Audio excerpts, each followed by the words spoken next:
The warehouse fire in Parkersburg is finally put out after over 8 days of burning.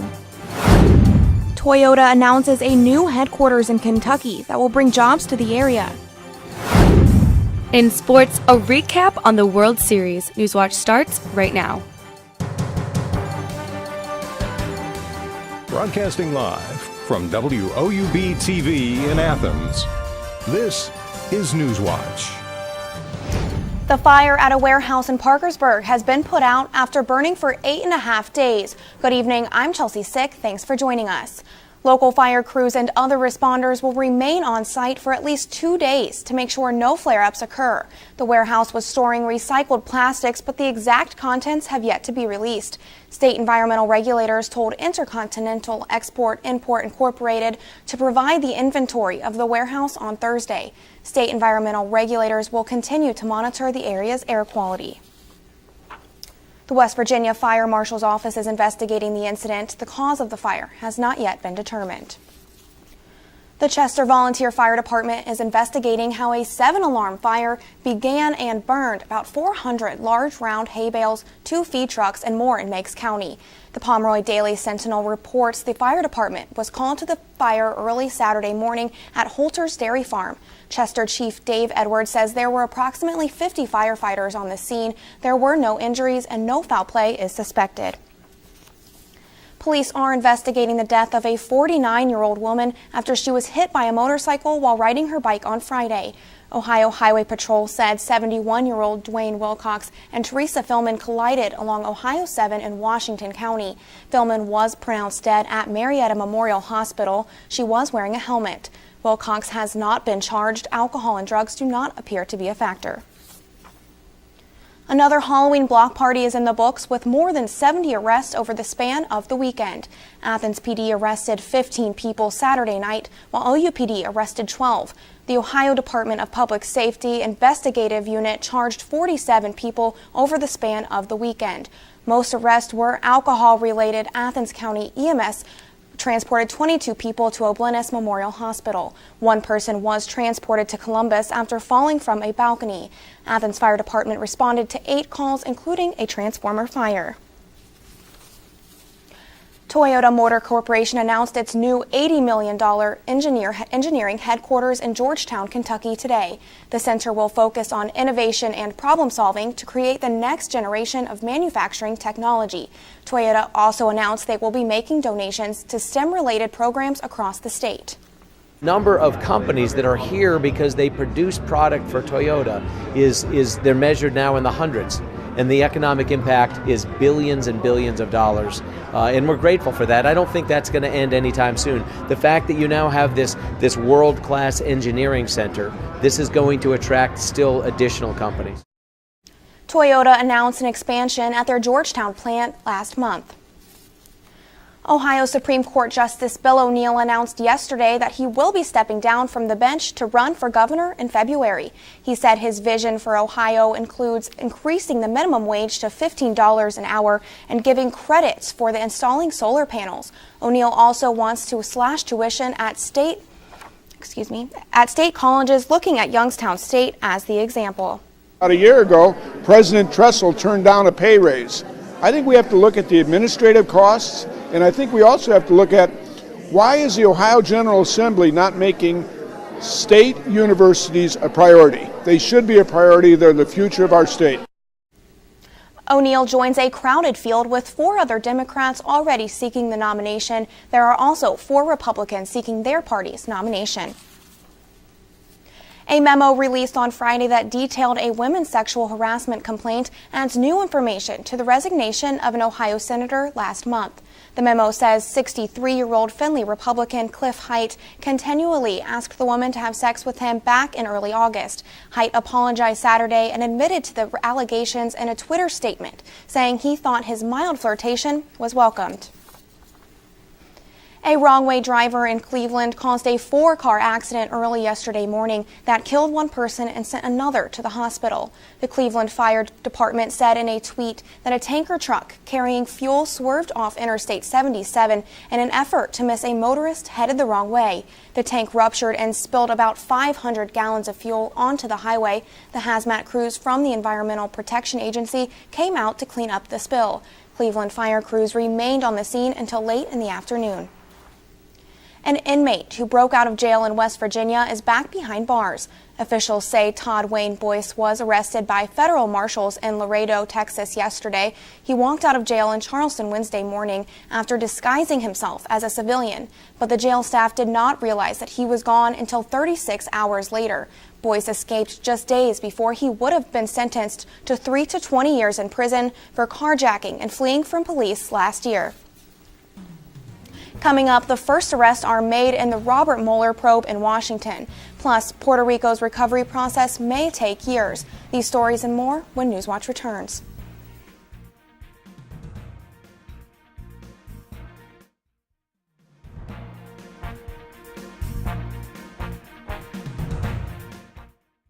University students really have a huge sense of pride in our campus, in our school, and in our education. People don't come to Ohio just to go to college. They come here to become a Bobcat. It's a really unique atmosphere. Bobcat pride is having that natural camaraderie. Bobcats are just happy to be Bobcats. My favorite time of year at Ohio has to be homecoming. When the alumni come back, you can see that the love of this university doesn't fade. Once you're a Bobcat, you're always a Bobcat. Hey everybody, I'm Gridiron Glory host Joseph Payton. Every Friday night live at 11:30, we will have a jam-packed show for you with everything that went down on the local gridiron that night. From every touchdown pass to every crushing hit, Gridiron Glory is your #1 source for all things Southeast Ohio football. So please be sure to tune into our show and also follow us on Twitter and Snapchat at Gridiron Glory, and of course like us on Facebook. I promise you won't want to miss out, because remember, there's nothing better than Friday nights and Gridiron Glory. I knew that I wanted to come to Ohio University from the very first time I visited here. There's something about the campus that grabs you. It was really comforting. Very welcoming. It's one thing to write down your name and your GPA and that kind of stuff and send it in. It's another thing entirely to be here and see how great it is. The campus here is just electric. Absolutely gorgeous. Everything just looked really college-like. I looked at my mom and I said, "This is it." And she said, "The tour's just started." I said, "No, you don't understand. This is it." My professors really care. They care about my grades, they care about my opportunities, they care about my experiences, they want me to succeed. They give those opportunities to the students. My professors have been extremely approachable. Literally, their door is always open. You can go to them with pretty much anything. Everyone knows your first and your last name and where you sit in the classroom. I really never feel like I'm being talked down to or just being taught material. I always feel like we're having a conversation. And they want to share those opportunities and those experiences with us.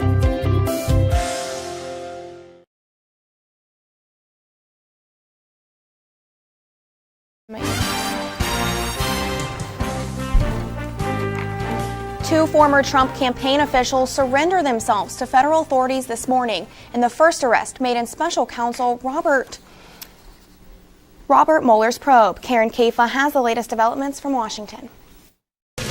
The White House on Monday distancing themselves from the indictments of former Trump campaign officials Paul Manafort and Rick Gates. Today's announcement has nothing to do with the president, has nothing to do with the president's campaign or campaign activity. Manafort and Gates pleaded not guilty in federal district court in Washington Monday afternoon after surrendering to federal authorities earlier in the day. I think you all saw today that President Donald Trump was correct.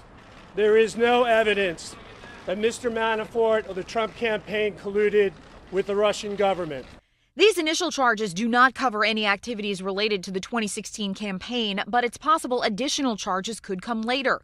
The indictment against Manafort and Gates contains 12 counts, including conspiracy against the United States, conspiracy to launder money, unregistered agent of a foreign principal, false and misleading U.S. Foreign Agents Registration Act statements, false statements, and 7 counts of failure to file reports of foreign bank and financial accounts.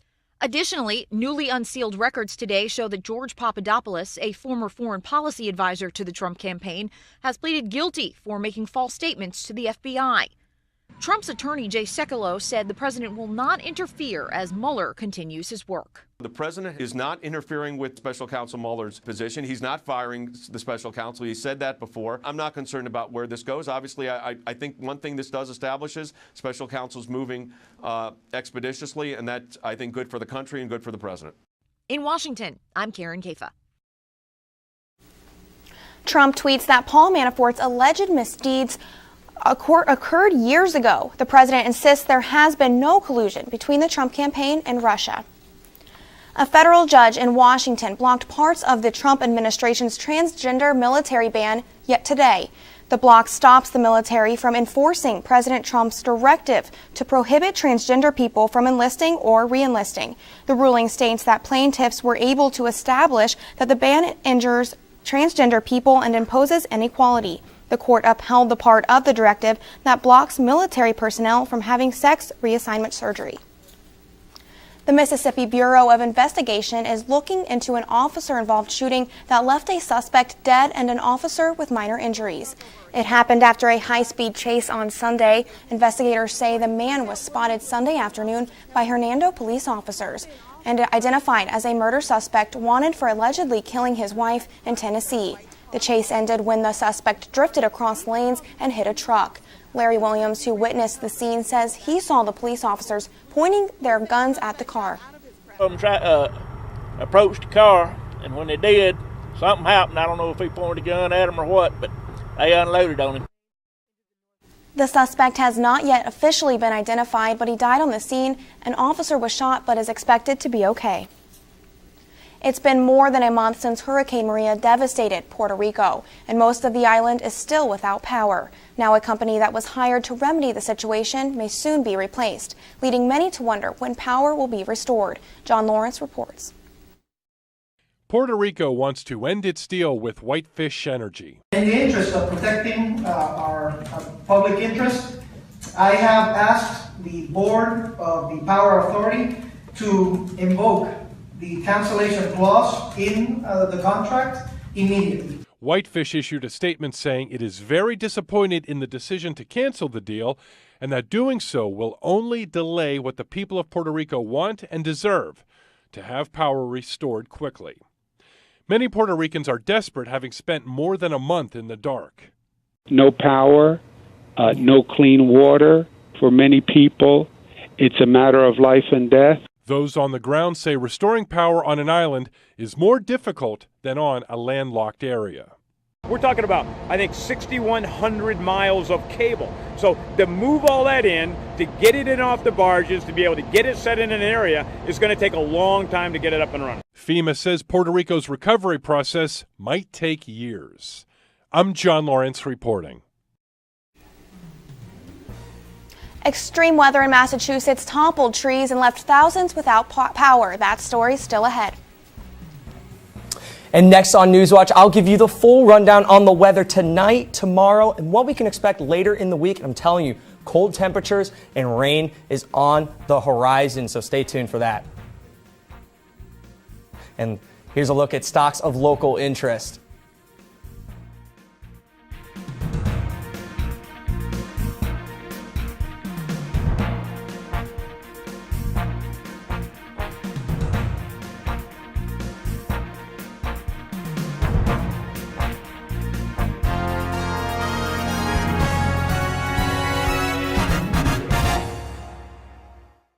My professors really care. They care about my grades, they care about my opportunities, they care about my experiences, they want me to succeed. They give those opportunities to the students. My professors have been extremely approachable. Literally, their door is always open. You can go to them with pretty much anything. Everyone knows your first and your last name and where you sit in the classroom. I really never feel like I'm being talked down to or just being taught material. I always feel like I'm having a conversation. And they want to share those opportunities and those experiences with us.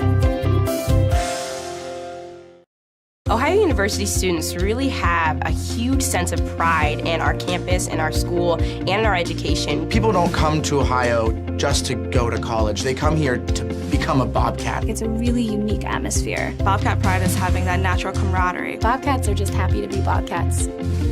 My favorite time of year at Ohio has to be homecoming. When the alumni come back, you can see that the love of this university doesn't fade. Once you're a Bobcat, you're always a Bobcat. I knew that I wanted to come to Ohio University from the very first time I visited here. There's something about the campus that grabs you. It was really comforting. Very welcoming. It's one thing to write down your name and your GPA and that kind of stuff and send it in. It's another thing entirely to be here and see how great it is. The campus here is just electric. Absolutely gorgeous. Everything just looked really college-like. I looked at my mom and I said, "This is it." And she said, "The tour's just started." I said, "No, you don't understand. This is it." Hey everybody, I'm Gridiron Glory host Joseph Payton. Every Friday night live at 11:30, we will have a jam-packed show for you with everything that went down on the local gridiron that night. From every touchdown pass to every crushing hit, Gridiron Glory is your #1 source for all things Southeast Ohio football. So please be sure to tune into our show and also follow us on Twitter and Snapchat at Gridiron Glory, and of course like us on Facebook. I promise you won't want to miss out, because remember, there's nothing better than Friday nights and Gridiron Glory.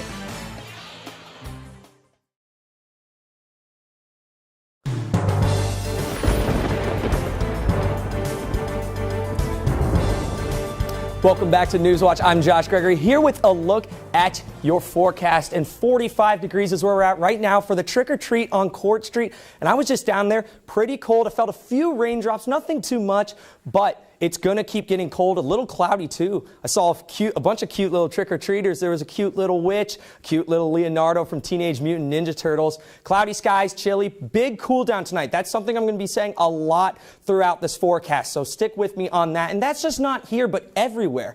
We are in mid to upper 40s and in our lower 50s down in Ripley, Ironton, Columbus, 42. That's about as cold as it's going to get, but these temperatures, they're going to drop all across the board by about 10 degrees each. So stick with me on that. So plan your night accordingly. Cloudy, and it's going to clear up, but it's definitely going to cool a little bit. 44 degrees, 39 degrees as we hit midnight, and then 36 in the early parts of the morning. And so, clear skies, cool temperatures. Weekly warm-up is something we're going to see a lot of, but a lot of rain is going to come with that. A lot of humidity is going to come with that too.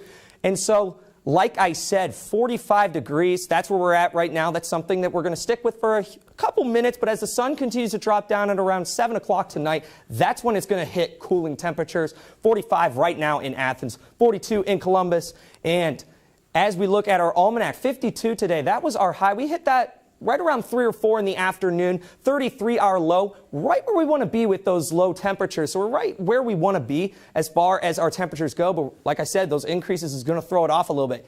83 degrees, 1971, that's a record high. I can't imagine 83 degrees right now. And on the flip side, 20 degrees, that's too cold for me. So as we look into tonight, 33 degrees, that's our low.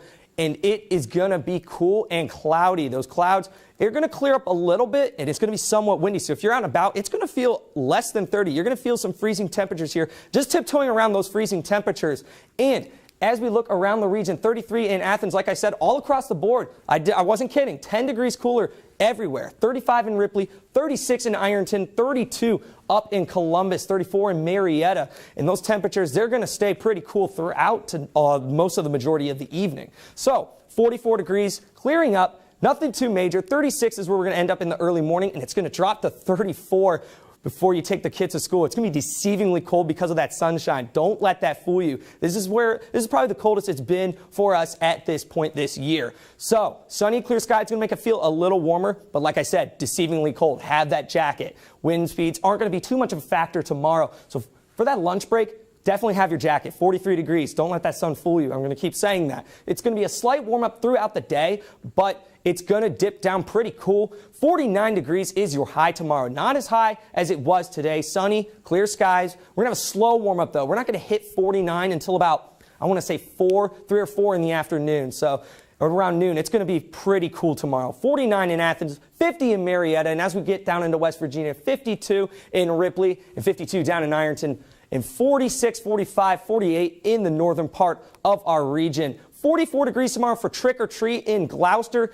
And it's going to be clear, calm night. These trick-or-treaters are going to have a little bit better run of it than the trick-or-treaters out on Court Street tonight. So enjoy your trick-or-treat, enjoy your candy, be safe out there, be warm out there. Pick a warm costume.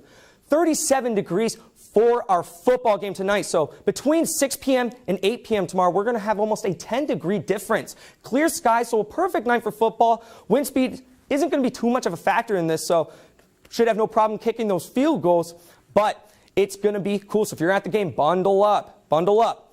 And as we look into our forecast, our extended forecast, 49 Tuesday, that is the only day of the week that we will not see any type of rain. There's precipitation all across the board. 50 in that big warm-up, 65 in Thursday, and we're going to be in the 60s, tiptoeing around there throughout the rest of the week, Saturday and Sunday, our weekend. Looking a little rainy, but definitely a little warmer, Chelsea. At least we have that warm-up to look forward to. Thanks, Josh. Severe weather left parts of the Northeast facing damaged homes, power outages, and traffic delays today. Tropical Storm Philippe left more than 300,000 people in Massachusetts without electricity. Wind speeds reached nearly 82 miles per hour. Massive trees toppled from the overnight winds and rains, bringing down utility poles and leaving many roads blocked. The severe weather also caused shortened hours and cancellations of a dozen schools in the area. Let's take a look at sports. There's a lot of sports action we need to get caught up on from the weekend. Good evening, I'm Kellyanne Stitz. Starting with Ohio volleyball. The team had an impressive win over Buffalo this past weekend. Stay tuned to find out how it happened.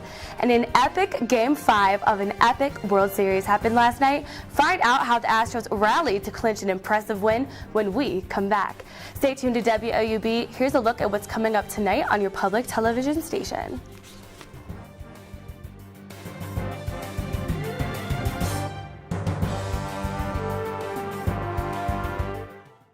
Hey everybody, I'm Gridiron Glory host Joseph Payton. Every Friday night live at 11:30, we will have a jam-packed show for you with everything that went down on the local gridiron that night.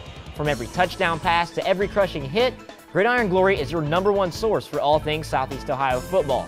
So please be sure to tune into our show and also follow us on Twitter and Snapchat at Gridiron Glory, and of course like us on Facebook. I promise you won't want to miss out, because remember, there's nothing better than Friday nights and Gridiron Glory. Ohio University students really have a huge sense of pride in our campus, in our school, and in our education. People don't come to Ohio just to go to college. They come here to become a Bobcat. It's a really unique atmosphere. Bobcat pride is having that natural camaraderie. Bobcats are just happy to be Bobcats. My favorite time of year at Ohio has to be homecoming. When the alumni come back, you can see that the love of this university doesn't fade. Once you're a Bobcat, you're always a Bobcat. My professors really care. They care about my grades, they care about my opportunities, they care about my experiences, they want me to succeed. They give those opportunities to the students. My professors have been extremely approachable. Literally, their door is always open. You can go to them with pretty much anything. Everyone knows your first and your last name and where you sit in the classroom. I really never feel like I'm being talked down to or just being taught material. I always feel like I'm having a conversation. And they want to share those opportunities and those experiences with us. I knew that I wanted to come to Ohio University from the very first time I visited here. There's something about the campus that grabs you. It was really comforting. Very welcoming. It's one thing to write down your name and your GPA and that kind of stuff and send it in. It's another thing entirely to be here and see how great it is. The campus here is just electric. Absolutely gorgeous. Everything just looked really college-like. I looked at my mom and I said, "This is it." And she said, "The tour's just started." I said, "No, you don't understand. This is it."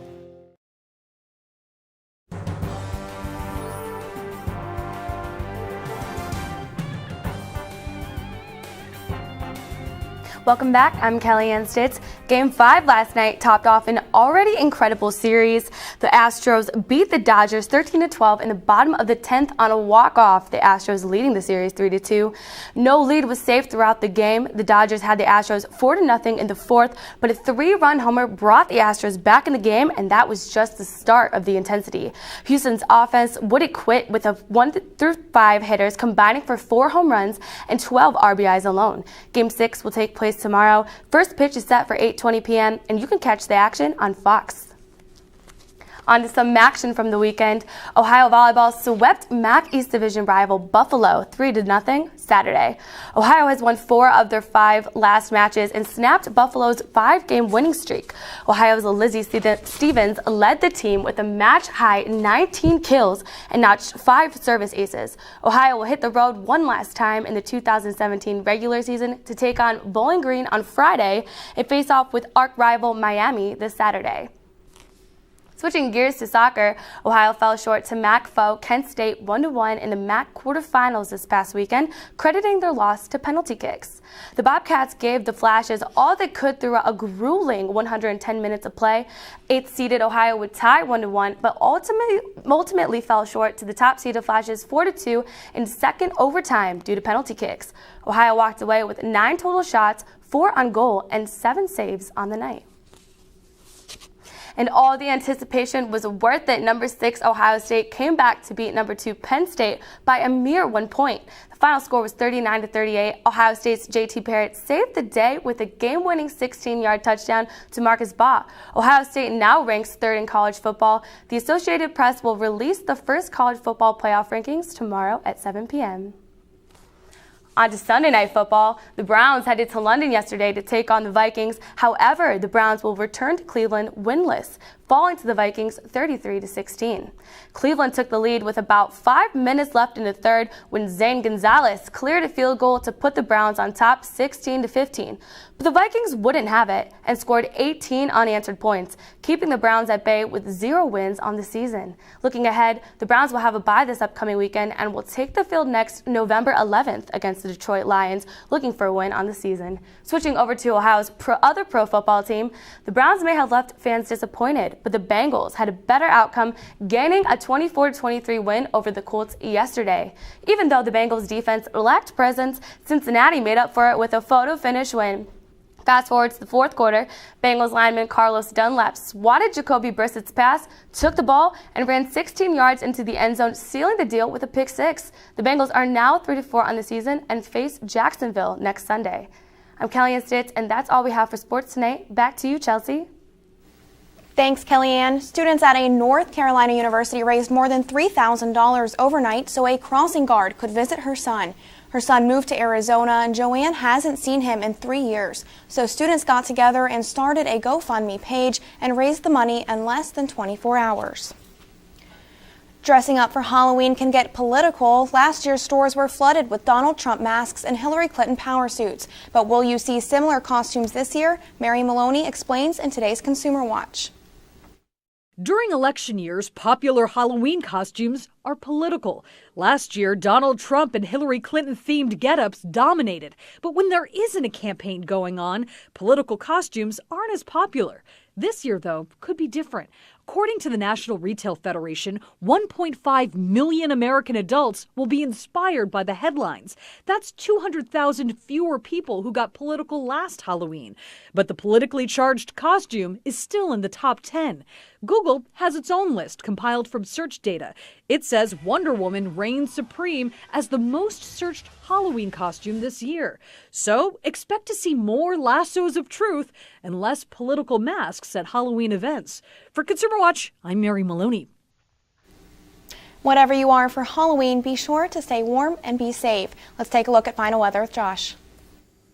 Thanks, Chelsea. Here's another look at that extended forecast. Notice something that doesn't really go along with the rest. Tomorrow is the only day it's not really going to rain, and we can look at some showers, scattered showers from Wednesday all the way until Monday. Chances of rain all throughout the day, but there's also going to be a temperature increase with 60 degrees on Saturday, 66 on Sunday, and we're tiptoeing into 70 degrees on Monday. But like I said, make sure you have that umbrella with you all throughout the week, but you're also going to want to maybe lose that jacket too, because there's going to be some humidity that comes along with those increased temperatures and that precipitation. Chelsea, back to you. Thanks, Josh. And that does it for our broadcast this evening. Thanks for watching. I'm Chelsea Sick. Stay tuned for the PBS NewsHour coming up next. And remember, you can find the latest news anytime at WOUB.org. Have a great night.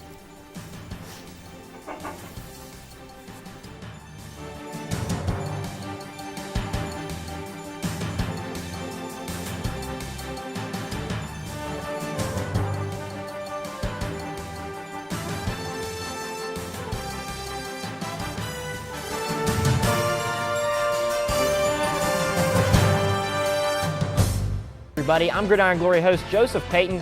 Every Friday night, live at 11:30, we will have a jam-packed show for you with everything that went down on the local gridiron that night. From every touchdown pass to every crushing hit, Gridiron Glory is your #1 source for all things Southeast Ohio football. So please be sure to tune into our show and also follow us on Twitter and Snapchat at Gridiron Glory, and of course like us on Facebook. I promise you won't want to miss out, because remember, there's nothing better than Friday nights and Gridiron Glory.